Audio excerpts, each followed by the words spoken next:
बहुत ही बड़ा इवेंट के जिसमें अगर हम इंटरनेशनल डेलीगेट्स की बात कर लें, इंटरनेशनल ममालिक की पार्टिसिपेशन की बात कर लें, तो शायद पाकिस्तान का कोई दूसरा इवेंट जो है वो इसको मैच भी नहीं कर पाता। ये हमारा ट्राई सर्विसेज इवेंट है जिसमें Pakistan army, Pakistan navy, Pakistan air force मिलकर अपनी तमाम प्रोडक्ट्स को शोकेस करते हैं और वहीं पर ही सारी दुनिया के लोग आके अपनी प्रोडक्ट को शोकेस करते हैं। और कई सारे ऐसे जॉइंट वेंचर माजी में हो चुके हैं और इस दफ़ा भी इसके इम्कान बहुत दिखाई देते हैं। पाकिस्तान की तमाम बड़ी कंपनीज वो यहाँ पर मौजूद हैं। इसी तरीके से इंटरनेशनल कंपनीज की बहुत बड़ी तादाद यहाँ अपना स्टॉल कायम कर चुकी है।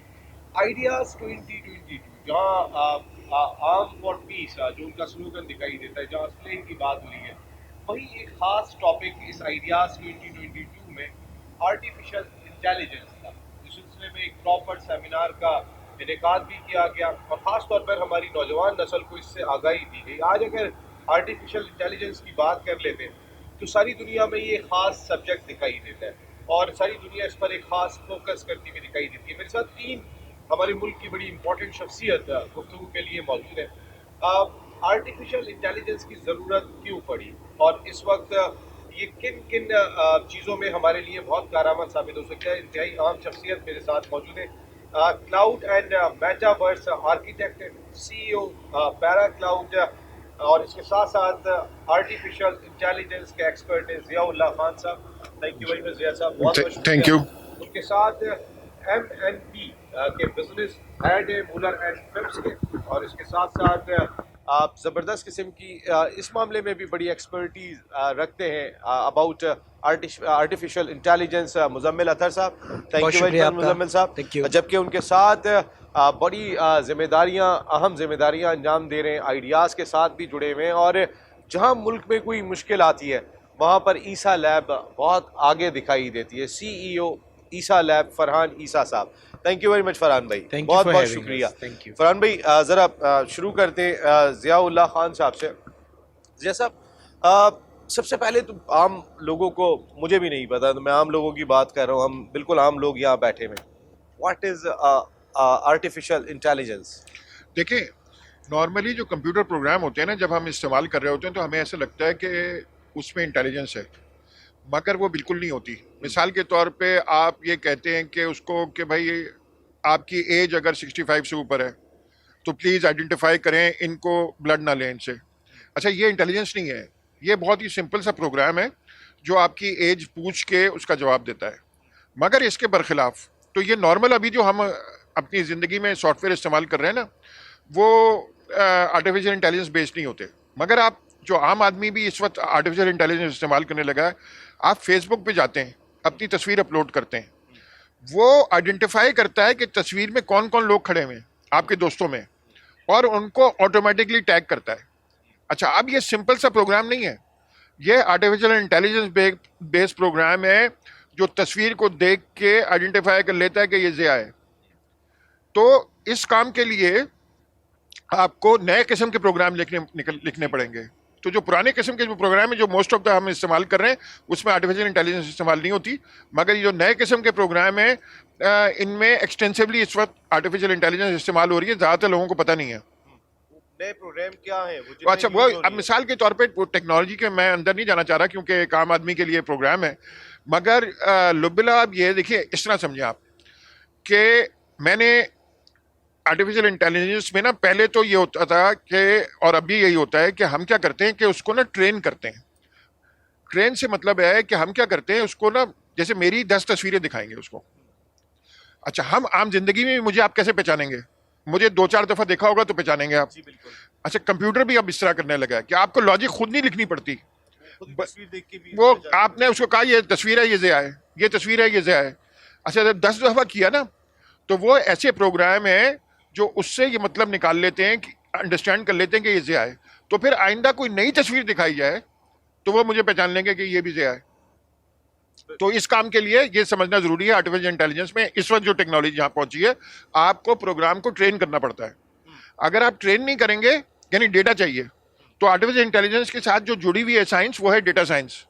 तो आपको, जैसे हमारे पास इसे लैब्स के वो बैठे हुए हैं, अगर अभी क्या होता था, ब्लड आया, ब्लड खुरबीन में वो देखता है डॉक्टर, आइंदा क्या होगा, और अभी भी हो रहा होगा, इनके पास भी हो रहा होगा कि तस्वीर से डायग्नोज, उसको बहुत सारी तस्वीरें दिखाते हैं, मगर ट्रेन करना पड़ेगा, डेटा चाहिए होगा, और तस्वीरें दिखा के कि यार ये कैंसर है, फिर जब वो नया कैंसर सेल दिखेगा तो फौरन पहचान जाएगा कि ये कैंसर है, जो पहले इंसान कर सकते थे सिर्फ, अब मशीनें भी कर सकती हैं। बिल्कुल सही बात है। इससे बहुत सारे काम मुजम्मिल अतर साहब लिए जा सकते हैं। आप आईटी एक्सपर्ट हैं और बड़ी बड़ी मल्टीनेशनल कंपनियों के लिए भी आप काम करते हैं। अगर मैं आपसे ये जानना चाहूँ कि आर्टिफिशियल इंटेलिजेंस को किस तरीके से आप यूज़ करते हैं आम जिंदगी के अंदर, क्योंकि एक आईटी एक्सपर्ट इसको ज़्यादा और बेहतर बता सकते हैं, क्योंकि अगर मैं बात करता हूँ ज़ियाउल्लाह साहब खुद एक ज़बरदस्त किस्म के एक्सपर्ट है, लेकिन आईटी सेक्टर के थ्रू इस इंटेलिजेंस को किस तरीके से सामने लाया जा सकता है? मैं अपनी बात शुरू करने से पहले ज़िया साहब जो मेरे साथ बैठे हैं, ये इनके साथ बैठना ही मेरे लिए बहुत बड़े फ़ख्र की बात है, क्योंकि इनका जो तारुफ़ आपने कराया वो बहुत मुख्तसर तारुफ़ है। इस वक्त ये पाकिस्तान के अंदर आर्टिफिशियल इंटेलिजेंस और प्रोग्रामिंग के अंदर समझ लीजिए इनके साथ मेरा बैठना ऐसे ही है कि सूरज के सामने जो है आप चिराग रख दें, तो मैं तो इनके सामने ज़ाहिर है बहुत ही छोटी बात, नॉर्मल बात कर सकता हूँ। ये एक्सपर्ट हैं इस वक्त पाकिस्तान के अंदर, ख़ास तौर पे सैलानी वेलफेयर ट्रस्ट का जो इनिशिएटिव है, पूरे पाकिस्तान के अंदर बहुत बड़ी तादाद के अंदर आईटी एक्सपर्ट्स को बनाने का, उसके अंदर सबसे बड़ा काम ये प्रेसिडेंशियल लेवल के ऊपर प्रेसिडेंट ऑफ पाकिस्तान आरिफ अलवी साहब के साथ मिलकर कर रहे हैं इस वक्त। तो बहुत बड़ी खुशकिस्मती है हमारी, एक दो बहुत बड़ी शख्सियात के दरमियान में आपने मुझे बिठा दिया है, तो ये मेरे लिए बहुत बड़े एजाज़ की बात है। आर्टिफिशियल इंटेलिजेंस जो है वो इस वक्त पाकिस्तान के अंदर बहरहाल एक काम हमने शुरू किया है जिसके ऊपर इन्होंने तवज्जो दिलाई है। इस वक्त आर्टिफिशियल इंटेलिजेंस इतना ज़्यादा काम कर रही है, इसमें दो टाइप हैं, एक जनरल आर्टिफिशियल इंटेलिजेंस है, एक नैरो आर्टिफिशियल इंटेलिजेंस है। इन दो चीज़ों के अंदर जिस तरह ज़िया साहब ने बताया, शुरू के अंदर जो मामूली चीज़ें होती हैं वो नैरो आर्टिफिशियल इंटेलिजेंस के अंदर आती हैं, और उसके बाद जो अब आप इसके अंदर आगे बढ़ते चले जाते हैं, जिस तरीके से एक आज की तारीख में जो गूगल असिस्टेंस, या अगर आप बात कर लें एप्पल की, तो वो एआई के तौर के ऊपर सिरी को इस्तेमाल करता है। इसी तरीके से जो स्मार्टफोन्स हैं उसके अंदर उसके साथ अलेक्सा इस्तेमाल होती है एंड्रॉयड के अंदर।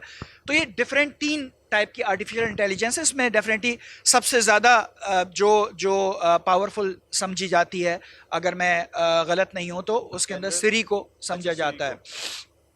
गूगल सर्विसेज को बहरहाल सबसे ज़्यादा फ़ौक़ियत हासिल है, उसके बाद सिरी, उसके बाद फिर जो है वो अलेक्सा को। इसके अंदर जो बड़ी इंपॉर्टेंट चीज़ है वो ये कि इस वक्त आर्टिफिशियल इंटेलिजेंस दुनिया के अंदर कहाँ पहुँच चुकी है। आपका फ़ोन आपको आपसे ज़्यादा बेहतर जानता है। मैं इसकी चंद एक मिसालें बड़ी दिलचस्प आपके सामने रखूँगा। आप दिन में कितनी दफ़ा कौन कौन सी जगहों के ऊपर विज़िट करते हैं, इसका डेटा आपके फ़ोन के अंदर महफूज हो रहा है, आपके कोऑर्डिनेट्स के साथ, आपके लॉन्गिट्यूड लैटिट्यूड के साथ महफूज हो रहा है। उस जगह की फिर निशानदही, चूँकि उसके पास पहले किसी जगह प्रोग्राम में सेव होती है, तो वो निशानदही करता है कि आया ये जगह आपके काम की जगह है। वो जब टाइमिंग देखता है, सुबह आप 10 बजे या 9 बजे एक जगह दाखिल होते हैं और वहाँ से आप 6-7 बजे निकलते हैं, तो वो डिटेक्ट कर लेता है कि ये इसकी वर्क प्लेस है। तो आपको बताने की ज़रूरत नहीं है। अगर आप अपने फ़ोन के अंदर भी जो रोज़ाना जाने वाले लोग हैं, जब वो गूगल मैप्स के अंदर जाएंगे तो आप अगर देखेंगे तो उसके अंदर वर्क प्लेस आपकी आ रही होगी, आपने कभी ऐड नहीं किया उस वर्क प्लेस को। इसी तरीके से रात का टाइम चूँकि ज़्यादातर आप घर के अंदर गुजारते हैं, मैं सहाफ़ियों की बात नहीं कर रहा हूँ, लेकिन ये कि जो ज़्यादातर लोग हैं चूँकि वो शाम के बाद से लेकर सुबह तक का वक्त घर पर गुजारते हैं, इस वजह से वो उनकी होम की कैटेगरी के अंदर नज़र आ रहा होता है।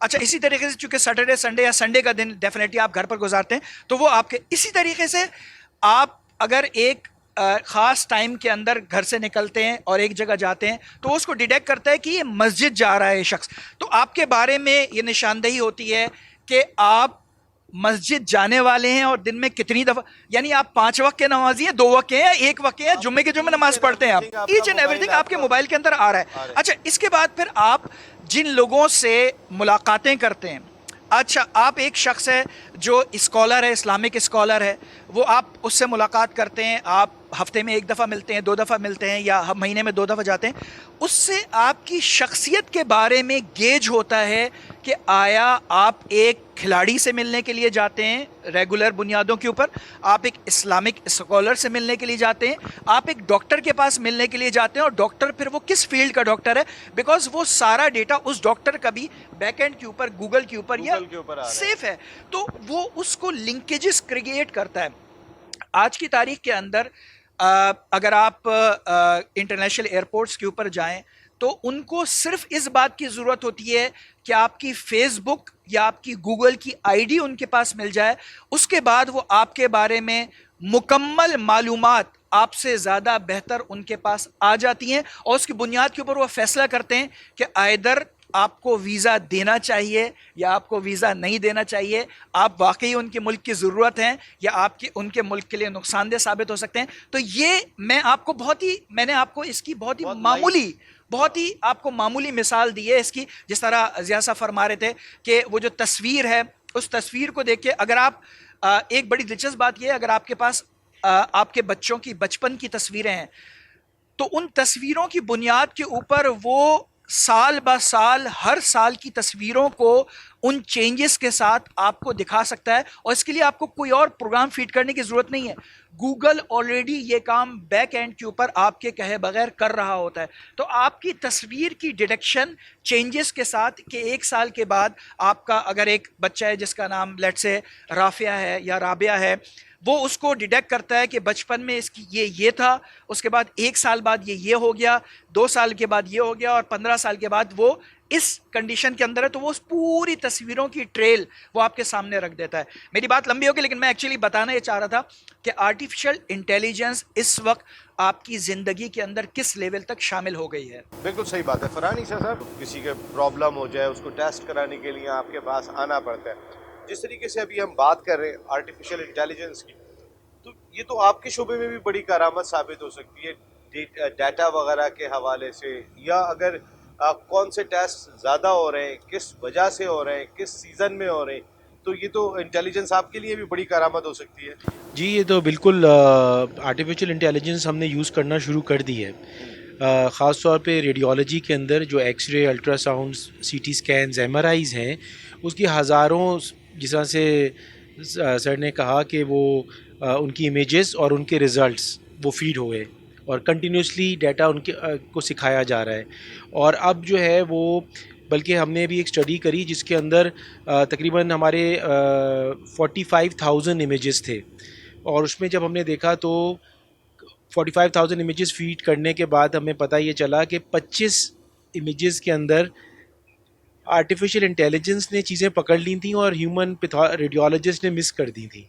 अब आप अंदाज़ा अच्छा, करें। दूसरा ये हुआ है कि कोविड में डॉक्टर्स आ नहीं रहे थे, बहुत सारे चैलेंजेस थे, तो ये हमने स्क्रीनिंग के तौर पे यूज़ करना शुरू किया था कि जो नॉर्मल रेडियोलॉजी की चीज़ें हैं, सीटी स्कैन, एमआरआई, वो स्क्रीन्ड हो जाएं और एबनॉर्मल वाली जो है वो रेडियोलॉजिस्ट के पास आ जाए।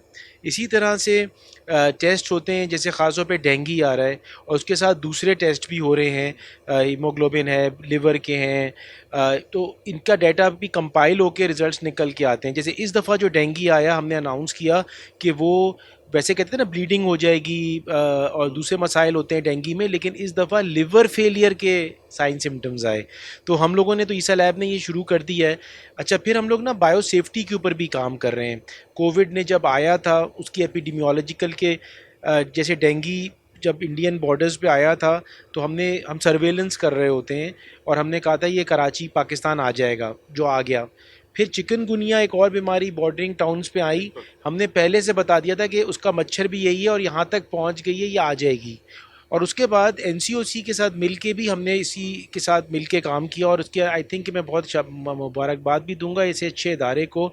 एनसीओसी जो बना, जनरल हमूद उसको चेयर कर रहे थे और जनरल हुमायूं साहब कोर कमांडर कराची थे। इन दोनों की कॉम्बिनेशन से हुआ और आज वो आइडियाज़ के भी बानी है एक तरह से जो भी हो रहा है।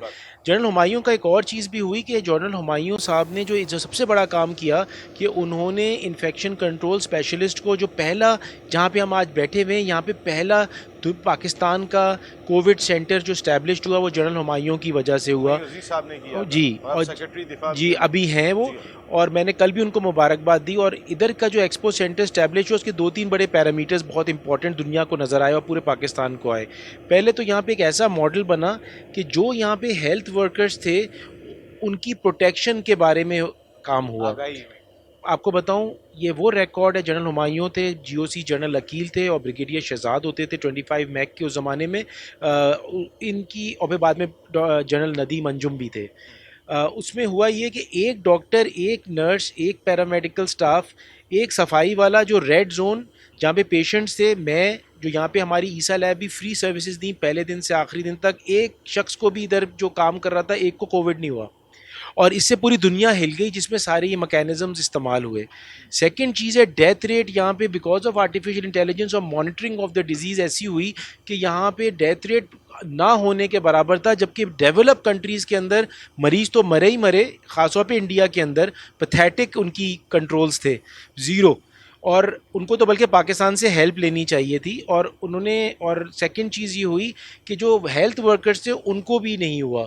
तो पाकिस्तान की जो आर्म फोर्सेस हैं और ये जो आइडियाज़ हैं, और आज हम भी यहाँ पे मौजूद हैं कि जो सिविलियंस और business community, arms for piece और सब जो मिल के काम कर रहे हैं, आई थिंक कि ये इंडेवर्स जो हैं जो कोविड में नज़र आए और रिकॉर्ड्स बनाए पाकिस्तान ने, डेथ रेट हार्डली हो सकी, आई थिंक कि ये हर जगह पे होगी। और पाकिस्तान जिस तरह से अभी प्रोग्रेस कर रहा है और जितना हमारे आर्मी चीफ जिस तरह से चीज़ें गाइड कर रहे हैं, I think we will do wonders. और आर्टिफिशियल इंटेलिजेंस को जिस तरह से उन्होंने पहले दिन सेमिनार में डाला, आपको मैं बताऊं, हम not only a medical community जो बायो सेफ्टी, बायो सिक्योरिटी के ऊपर काम कर रहे हैं, ज़रूरत है, ये नेसेसिटी है, ये एक रियलिटी है। और इसमें जो ये इसके ऊपर और भी ज़्यादा काम होना चाहिए। इसकी जो हाईलाइट आइडियाज़ ने किया, आई थिंक इसने एक तहलका मचा दिया। मुबारकबाद हो सारे ऑर्गेनाइजर्स को। एक ख़ास फोकस किया गया आर्टिफिशियल इंटेलिजेंस को, समझ में आ गया कि भाई ये वाली चीज़ बहुत ही इंपॉर्टेंट है आने वाले सेक्टर में। ये हम दिफाई नुमाइश में बैठे हुए, हमारा डिफेंस सेक्टर है, तो ये आर्टिफिशियल इंटेलिजेंस हमारे डिफेंस सेक्टर में कितनी करामद होती है? असल में हमें ये देखना चाहिए कि मेरे ख्याल से हम कोई 10 साल दूर हैं। आप इमेजिन करें वो दुनिया जहाँ पे मुल्कों को अपनी फ़ौज ना उतारनी पड़े, रोबोट्स उतार दें। अब इमेजिन करें मुल्क अगर ये कर पाएँ कि एक भी उनकी कैजुअल्टी ना हो और सब रोबोट्स हों, तो ये दुनिया का नक्शा ही बदल जाएगा। और जो इस मैदान में नहीं होगा उस बेचारे की हालत सोच लें, क्योंकि वो तो इंसान गोश्त पोस्ट का मेरे जैसा इंसान होगा और दूसरी तरफ रोबोट होगा, तो जीतेगा कौन?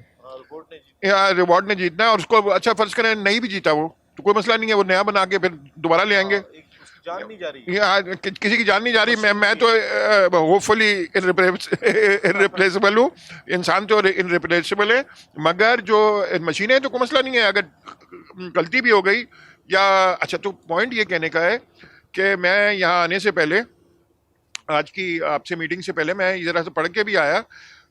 देखें, ट्रांसपोर्टेशन से लेके मिलिट्री, जिसमें अब वो ये कह रहे हैं कि सामान, आपको पता है लॉजिस्टिक सबसे बड़ा मसला होता है वॉर में। मेरे वालिद साहब भी फौज में थे। जिस वक्त एक कोर चलती है तो साथ उसके पूरी हज़ारों ट्रेनें होती हैं, हज़ारों ट्रक होते हैं उसका सामान मूव करने के लिए। अब जब ये ऑटोमेटेड गाड़ियाँ आ रही हैं तो जितना अगर आपका 1 लाख आदमी डिप्लॉयड होता है तो 10 लाख आदमी उनको पीछे सपोर्ट करने के लिए होता है। क्या कहते हैं, मगर अब क्या होगा कि ये पहले स्टेज में कि ये वाले जो काम है ना वो सारे आर्टिफिशियल इंटेलिजेंस। आपको पता ही है इस वक्त सैन फ्रांसिस्को की सड़कों पे और डेलस की सड़कों पे ऑटोमेटेड गाड़ियां घूम रही हैं जिनमें कोई ड्राइवर नहीं है। तो इमेजिन करें कि जो सारा ये लॉजिस्टिक्स आर्मी का सबसे पहला जो ट्रांसफर होगा वो होगा, फिर ट्रेनिंग। अब ये जो मेटावर्स का कॉन्सेप्ट आया है, ये वर्चुअल रियलिटी का और ऑगमेंटेड रियलिटी का कॉन्सेप्ट आया है, इसके थ्रू ट्रेनिंग आपको एक्चुअल चीज़ नहीं, जहाज़ के पायलट को एक्चुअल जहाज़ में बिठाने की ज़रूरत नहीं है, वो वर्चुअल रियलिटी में उसकी ट्रेनिंग दी जा सकती है और इसी तरह एक सिपाही की भी दी जा सकती है। मेटावर्स थोड़ा सा अच्छा देखें, मेटावर्स एक ऐसा कॉन्सेप्ट है, ये आजकल पॉपुलर किया है हमारे फेसबुक ने और उन्होंने अपना नाम भी मेटा चेंज कर लिया है।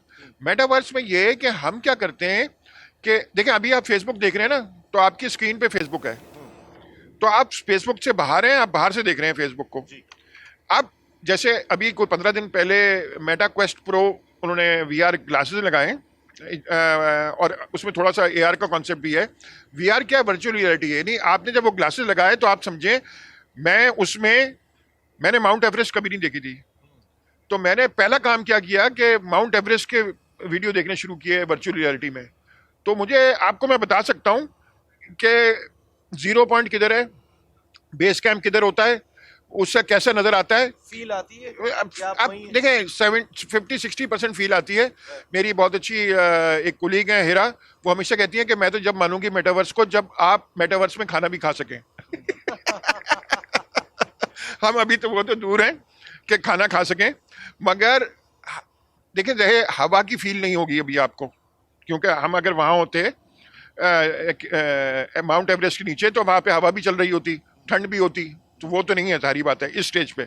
मगर जो आंखों से नजर आता है और आइंदा कानों से भी जो अभी भी कानों से जो आप महसूस करते हैं वो सब महसूस हो रहे हैं आपको, तो क्योंकि वो माइक के थ्रू और उसके थ्रू। और आप जैसे मिसाल के तौर पे आप नॉर्मल चीज नहीं देखना। देखें टीवी में खराबी क्या है कि आप जो कैमरामैन दिखाना चाह रहा है सिर्फ वो देख सकते हैं, वो 360 डिग्री व्यू दे रहा है। अगर फर्ज करें मैं फोकस करना चाह रहा हूं कि फला आदमी का सामान जो सामने रखा हुआ है, मैं इक्विपमेंट में ज्यादा इंटरेस्टेड हूं, मैं अजम्पशन लें, तो मैं इक्विपमेंट पे फोकस करूंगा, मैं बाकी चीजों को इग्नोर कर दूंगा। क्रिकेट में भी फर्ज करें कोई आदमी किसी एक खास बाबर आजम का फैन है, तो बाबर आजम मैं देखना ही नहीं चाह रहा बॉल, मैं तो चाह रहा हूं कि बाबर आजम फील्डिंग कर रहा है, मैं उसको देखना चाह रहा हूं कि वो क्या कर रहा है। तो मैं क्या करूंगा, वहां पे टर्न करूंगा, अच्छा वो आपको सारा सेंस कर रहा है चारों तरफ कि आपका मुंह कैसे, और ये सब कनेक्टेड है AI से।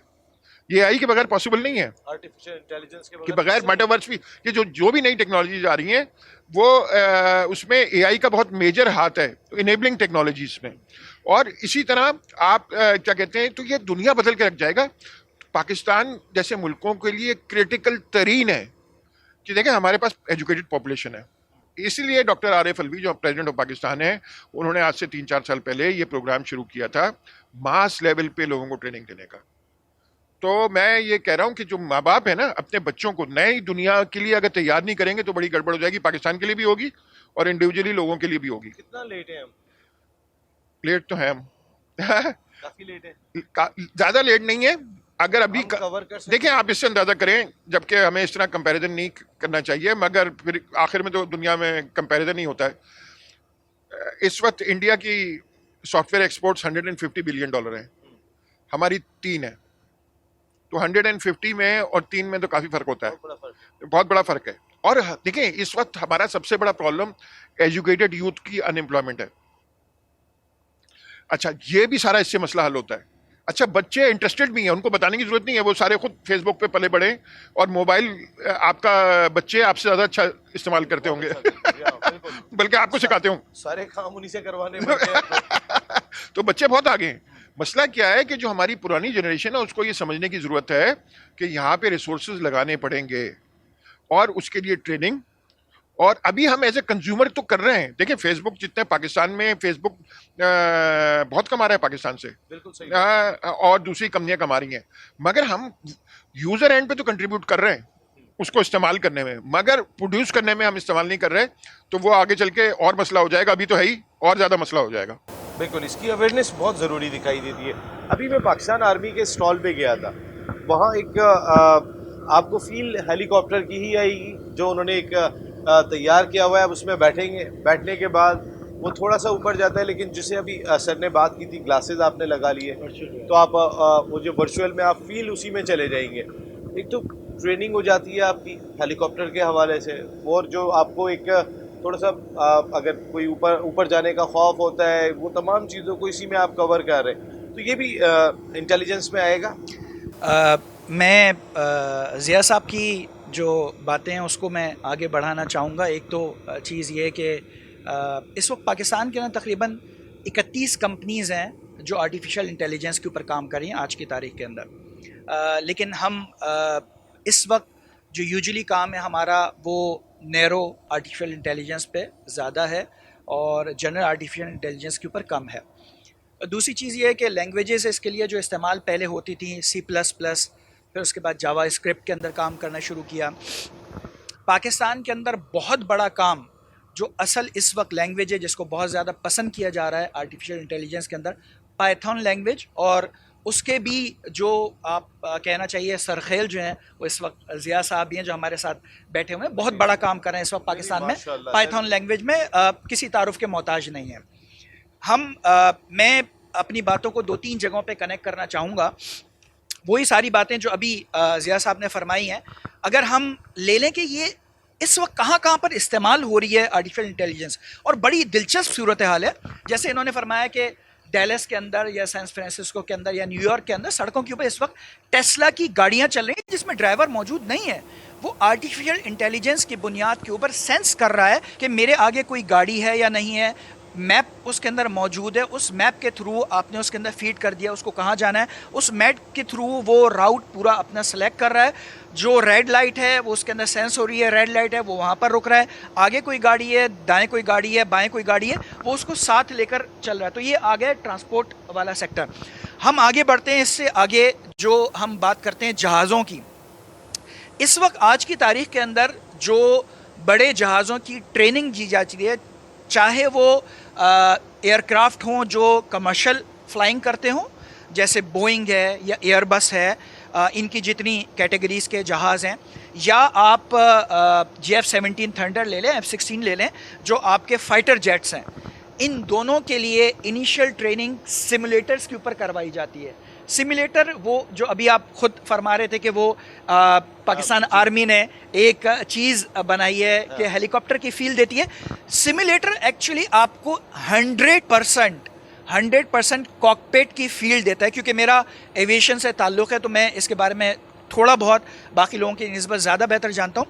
वो आपको एग्जैक्टली वही फील देती है जिस तरीके से आप लैंडिंग के वक्त महसूस करते हैं कॉकपिट के अंदर बैठ के पायलट, या टेक ऑफ के अंदर महसूस करते हैं, या जो आप डायरेक्शन के ऊपर आप उसकी हेडिंग को लेते हैं, या जिस वक्त आप उसकी थ्रस्ट को बढ़ाते हैं तो वो जो फील आपको प्रेशर का आपके ऊपर आता है, एग्जैक्टली वो फील आर्टिफिशियल इंटेलिजेंस के ज़रिए उसके अंदर पैदा की जाती है।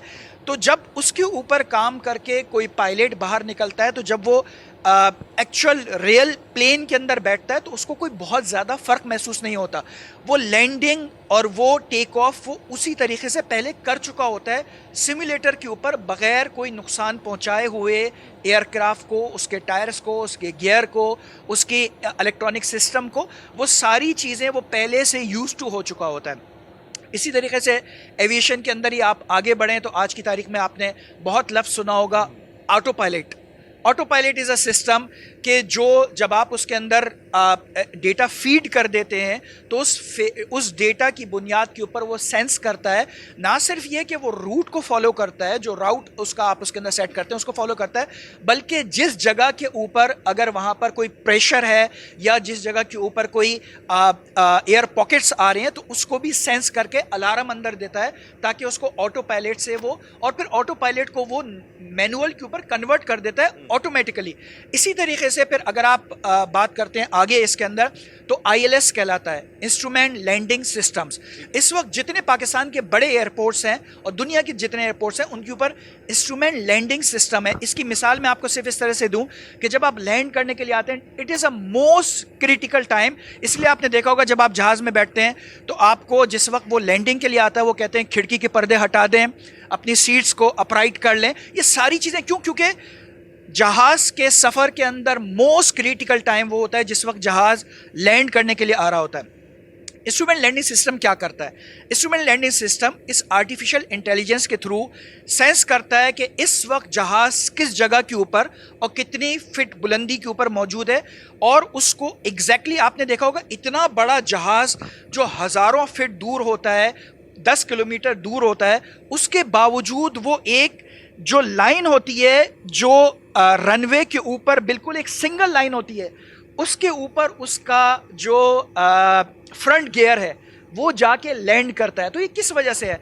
वो जब जहाज़ को बिल्कुल एक थ्रेड की तरह, एक डोरी की तरह पकड़ता है और फिर उसको आहिस्ता आहिस्ता ला के उस स्पीड के साथ ज़मीन के ऊपर लेकर आए। This is the instrument landing system जो जहाज़ के अंदर भी मौजूद होता है और यहाँ पर भी मौजूद होता है। इसी तरीके से जो अगर मैं बात करूँ आगे कोविड के अंदर जो सर भी फरमा रहे थे और ज़िया साहब ने भी फरमाया कि कोविड के अंदर इसका बहुत ज़्यादा इस्तेमाल हुआ है। जिस तरह ज़िया साहब ने फरमाया कि हम लोग पीछे हैं डेफिनेटली, जिस तरह इन्होंने कहा कि इस वक्त हमारी 2.9 to 3 बिलियन डॉलर की एक्सपोर्ट है आईटी की, और 152 बिलियन डॉलर की इस वक्त एग्जैक्टली जो एक्सपोर्ट हुई है लास्ट ईयर की वो इंडिया की हुई है। तो हमारे बराबर कंट्री है और हम इससे अंदाज़ा कर सकते हैं कि हम कितना पीछे हैं। लेकिन एक पॉजिटिव चीज़ ये है कि इतना ही हमारे पास पोटेंशियल मौजूद है इस फील्ड के अंदर आगे बढ़ने का, यानी कि हमारे पास इतनी ह्यूमन रिसोर्स अगर हम आईटी के अंदर ट्रेन कर लें तो हम इतना ही उनको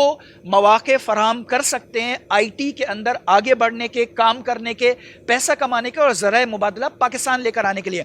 तो मैं बात कर रहा था इस वक्त जो आपकी आर्टिफिशियल इंटेलिजेंस ने कोविड के दरमियान जो काम किया विच वाज सुपर्ब, जो हमने बात की ट्रांसपोर्टेशन की, हमने एविएशन की बात की, उससे बहुत ज़्यादा बढ़कर कोविड के दौरान ज़रूरत भी बहुत बड़ी थी। क्या होता था चाइना में, आज मुझे कोविड हुआ है, जैसे ही मेरे CNIC नंबर के साथ मेरा डेटा फीड हुआ और इनकी लैब ने उसको डिटेक्ट कर लिया कि जी ये कोविड पॉजिटिव है।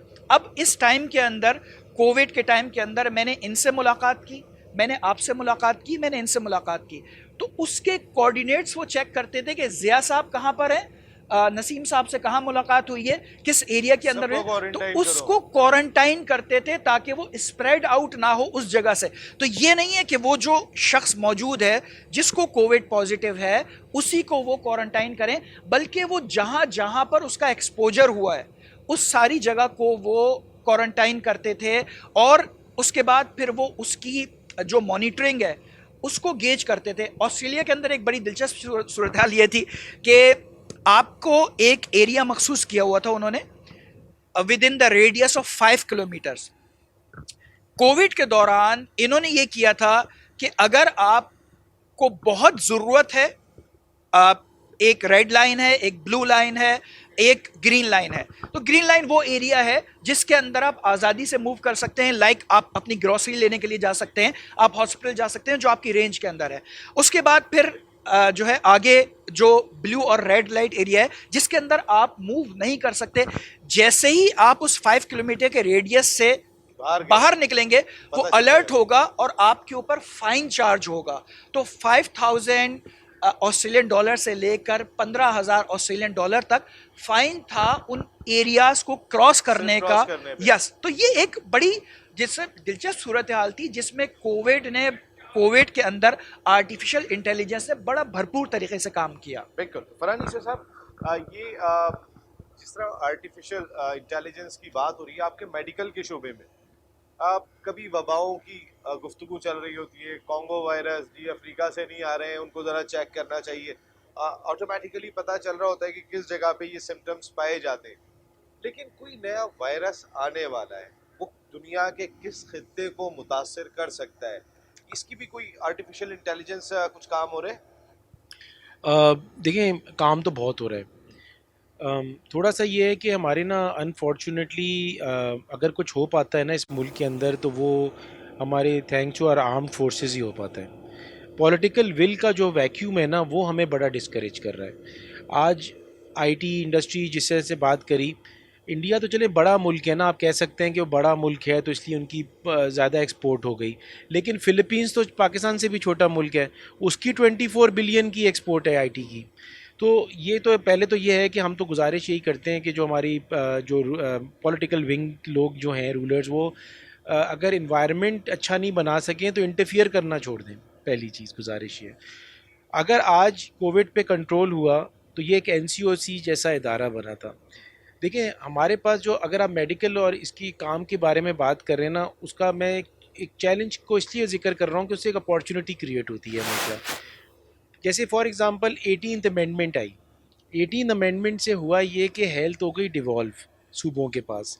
तो जो पाकिस्तान का कॉन्सेप्ट है कि नेशनल स्पिरिट में कोई पॉलिसी बनाई जाए सर्वेलेंस की, तो अब ज़ाहिर सिंध तो सिंध की बनाएगा ना, पंजाब पंजाब की बनाएगा। तो मैं गुजारिश ये करता हूँ, इतना इम्पोर्टेंट आपका इवेंट है कि कुछ ऐसे डिपार्टमेंट्स हैं, सेक्शंस हैं, हेल्थ हो गया जैसे, जिसमें एक नेशनल पॉलिसी बनना बहुत ज़रूरी है और उसकी कोलैबोरेशन इंटरनेशनल इदारों के साथ होनी बहुत ज़रूरी है।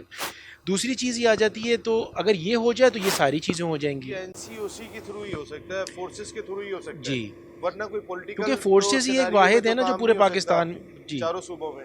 नहीं, वो यही तो एक देखिए, और इसी को तो डैमेज कर रहे हैं ना लोग आजकल।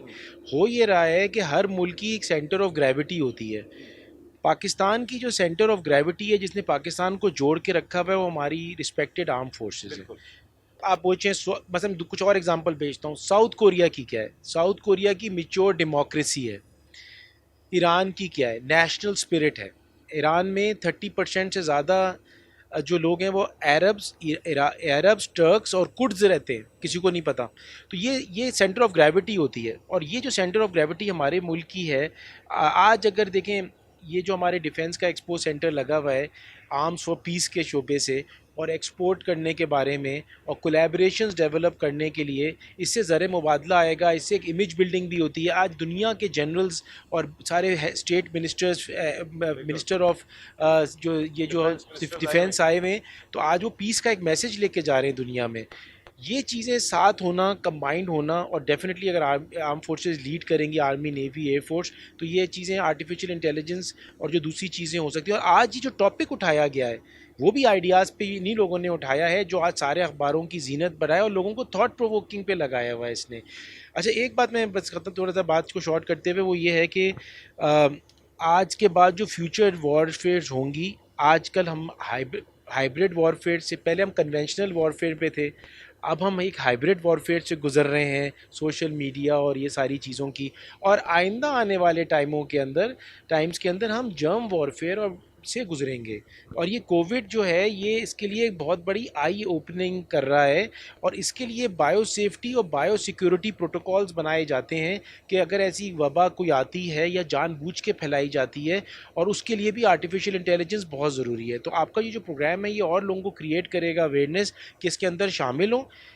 एक तो ना सिर्फ कि नेशनल स्पिरिट में, बल्कि एक अपॉर्चुनिटी भी है कि इसके अंदर आप आके कैसे बेहतरी ला सकते हैं, दुनिया को चेंज कर सकते हैं पॉजिटिवली। चीज़ भी ज़रूर बताइएगा, मिसाल के तौर पे अभी जैसे कोविड आया था, उसमें बहुत सारे लोग बताते नहीं थे कि उनके घर में कोविड का पेशेंट है, वो छुपाते थे कि उन्होंने हॉस्पिटल नहीं भिजवाना है। अब अगर ये जो आपकी आर्टिफिशियल इंटेलिजेंस है, उसके थ्रू हम कहीं ना कहीं कोई अप्रोच कर सकते हैं, या कोई सेक्टर को और स्ट्रॉन्ग किया जा सकता है, ताकि ये आवाम के लिए है, ये लोगों के लिए है, तो इसको हम छुपा नहीं सकें। बिल्कुल ठीक कह रहे हैं, और इसी वजह से जैसे उन्होंने बताया ना कि उसकी जो हमने वो जो भी हमने उसकी वो जो ये जो डाटा डिटेक्ट किया कि कोविड किसका था, जब हम एनसीओसी को रिपोर्ट करते थे, उसकी वजह से बहुत ये फ़ायदा हुआ कि जो लॉकडाउन्स लगे वो माइक्रो लेवल पे लगे, पूरे शहर में बाद में बंद नहीं हो रहे थे, सिर्फ इलाके लॉकडाउन हो रहे थे। और इसमें थोड़ी सी हम सबकी अपनी ज़िम्मेदारी भी है। ये जो हम छुपाते हैं ना चीज़ें, ये भी बड़ी गलत है। एक चीज़ मैं ज़रूर बात को ख़त्म करते हुए वैक्सीनेशन के बारे में बोलूँगा। ये जो आवाम की आपने बात की ना, ये आर्टिफिशियल इंटेलिजेंस से हमें इंसान को भी थोड़ा सा सीखना चाहिए। वो सीखना ये चाहिए कि आपको मैं बताऊं कि मैं तो इन्फेक्शन कंट्रोल स्पेशलिस्ट हूँ। मुझसे कभी किसी ने नहीं पूछा कि वैक्सीन लगाने से जहन तो मफलूज नहीं हो जाएगा, आँखें तो अंधी नहीं हो जाएंगी, दिल की धड़कनें तो बंद नहीं हो जाएंगी, मैं ब्लड प्रेशर का पेशेंट हूँ, डायबिटिक हूँ, मेरी बीमारी तो आउट ऑफ कंट्रोल नहीं हो जाएगी, जिगर तो नहीं फेल हो जाएगा। हमारे लोगों को यही परेशानी थी कि बच्चे पैदा हो सकते हैं कि नहीं हो सकते।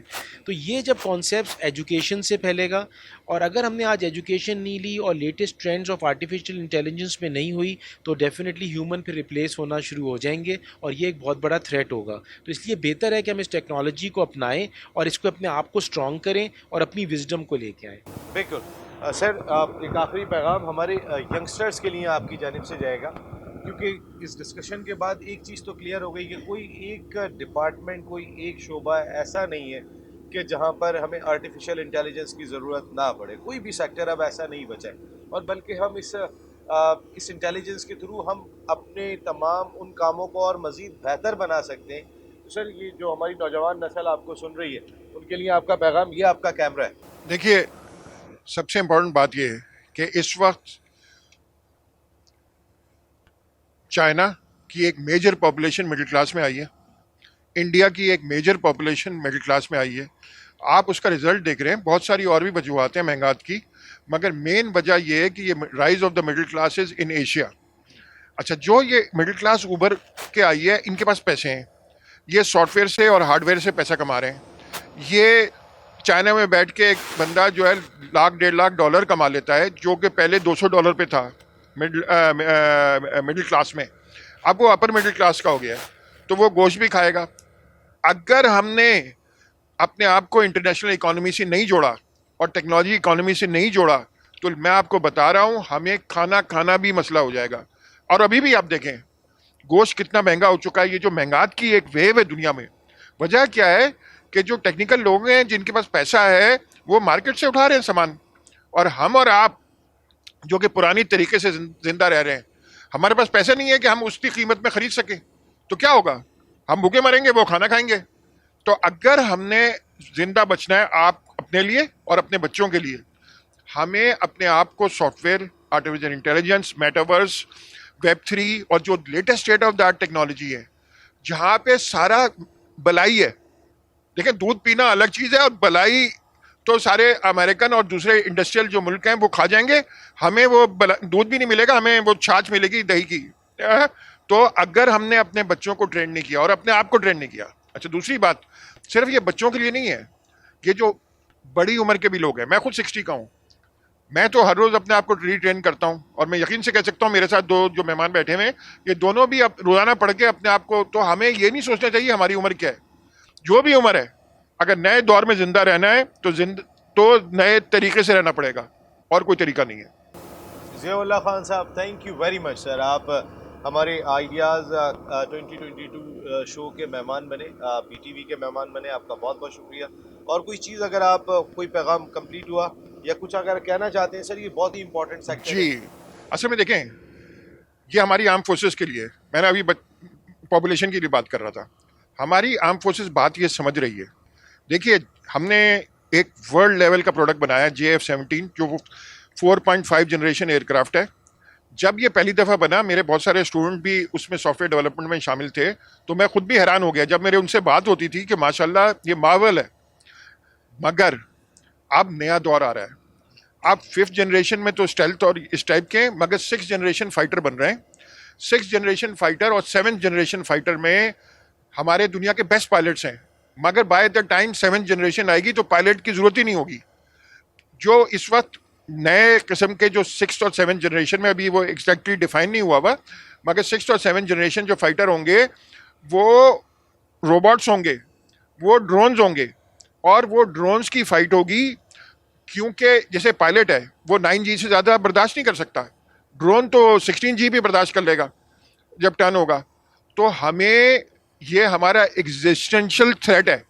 अगर हमें ज़िंदा रहना है तो पॉपुलेशन के लिए तो मैंने बता दिया, आर्म फोर्सेस को लेटेस्ट सॉफ्टवेयर और आर्टिफिशियल इंटेलिजेंस टेक्नोलॉजी भी, क्योंकि आजकल जहाज़ JF-17 और F-16 में कोई मेजर फ़र्क नहीं है, मगर जो F-35 है उसकी इलेक्ट्रॉनिक्स और उसका software, that is the key.